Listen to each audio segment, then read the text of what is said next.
Crypto-monnaie Baby Dogecoin.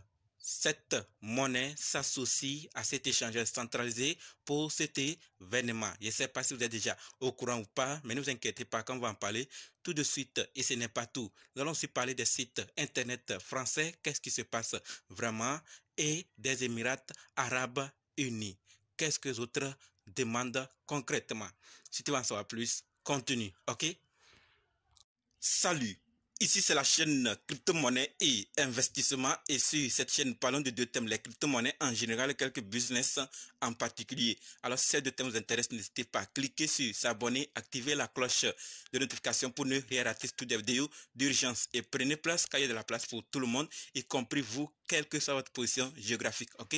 Mille merci à tous ceux qui sont déjà abonnés, qui me laissent des commentaires et qui partagent mes vidéos. Grâce à votre contribution, nous sommes déjà à plus de 7200 abonnés. Je vous dis merci du soutien. On va dans le but. Mais oui, on n'a pas cliqué.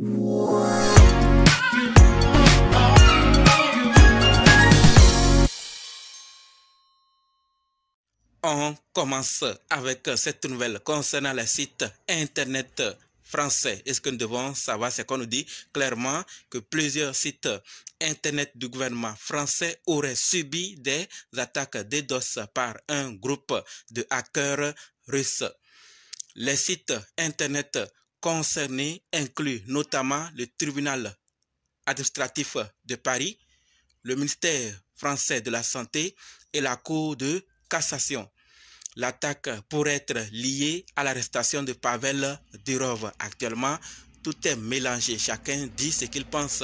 Donc, par rapport au site, est-ce que c'est vrai ou c'est pour salir l'image de la Russie ou de ce groupe? Personne ne sait, mais ce que nous devons savoir, c'est qu'il y a une attaque. Donc, si après d'autres détails sortent encore là-dessus, vous le saurez à travers cette chaîne. Pour le moment, retenons que plusieurs sites internet français, d'accord, du gouvernement français, auraient subi des attaques DDoS par un groupe de hackers russes.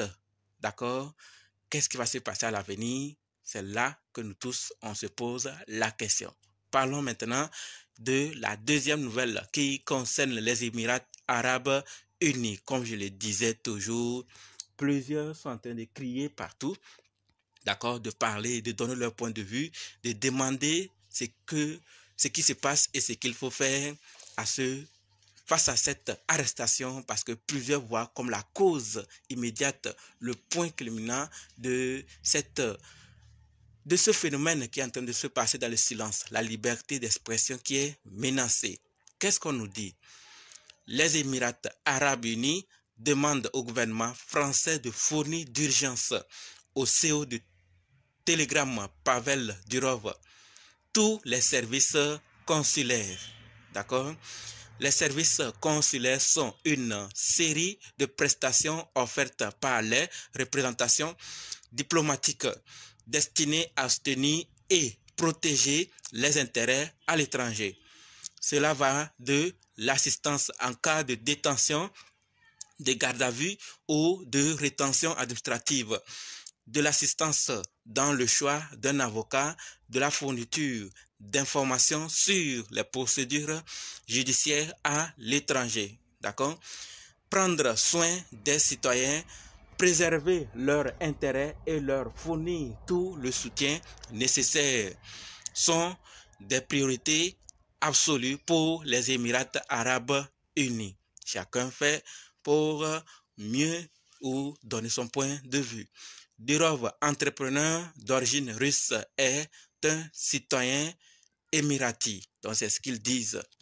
Il est russe, il est émirati. Donc il y a maintenant une envie de globaliser et d'aider. Donc les Émirats arabes unis donnent leur point aussi de vue pour que Pavel Durov puisse être protégé, puisse être à l'aise, avoir des conditions comme un Émirati a. Donc il veut le protéger. Même s'il est russe, il considère qu'il est émirati. Il vaut mieux le protéger que plutôt voir ce qui se passe avec lui actuellement. Qu'est-ce qui va se passer? Est-ce que le gouvernement français va réagir? Est-ce qu'ils vont satisfaire leurs attentes? Les autres pays qui vont réagir? Les autres géants de la tech qui réagissent? Est-ce que la justice va céder ou va vraiment tenir pour appliquer la loi?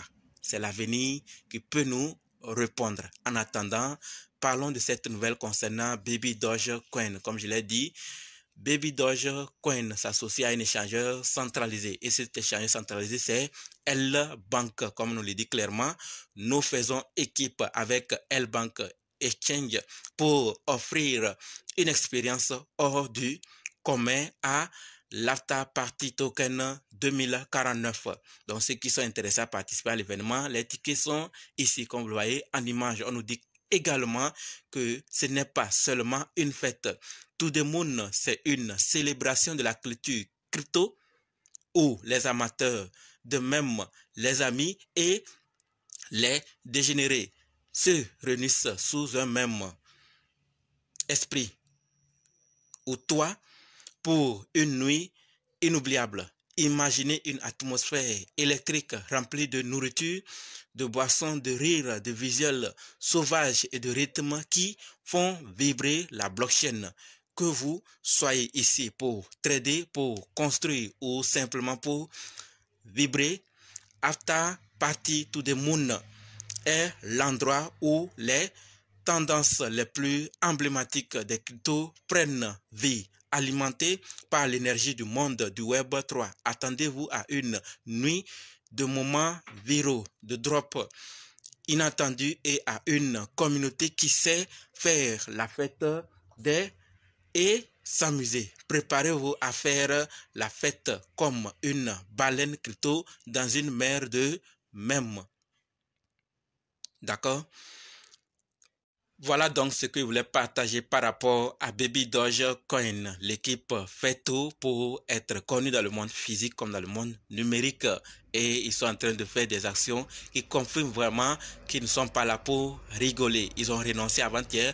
Plusieurs négligent cette information, mais désormais, c'est aux mains de la communauté. Certaines plateformes recherchaient cela et du fait qu'ils ont renoncé maintenant, ça pourra donner le choix maintenant à ces plateformes-là de lister ou de faire quoi que ce soit avec Baby Dogecoin parce qu'ils savent que désormais le projet n'est pas à leur main, mais aux mains de la communauté. C'est intéressant, n'est-ce pas? Et il y a d'autres nouvelles qui confirment vraiment qu'ils sont en train de tout faire pour être sur Binance, tout faire pour être sur d'autres plateformes ou faire d'autres partenariats. L'autre fois, on a vu qu'ils ont ils s'associent à une plateforme, une bourse et à une société américaine qui est cotée en bourse. Donc, c'est des informations qui confirment vraiment qu'ils sont en train de faire. Observons-les et faisons notre part. C'est l'avenir qui va nous confirmer si on a eu raison de patienter ou on a eu tort de patienter. Voilà donc ce que je voulais partager avec vous. Merci d'avoir suivi jusqu'ici. Et maintenant, je donne rendez-vous dans d'autres vidéos dans les commentaires. N'oubliez pas de nous rejoindre sur Telegram, WhatsApp, Facebook. Les liens sont dans la description. Et pour ceux qui sont intéressés pour suivre la formation, dites simplement, je suis prêt, je veux votre formation. OK? Merci.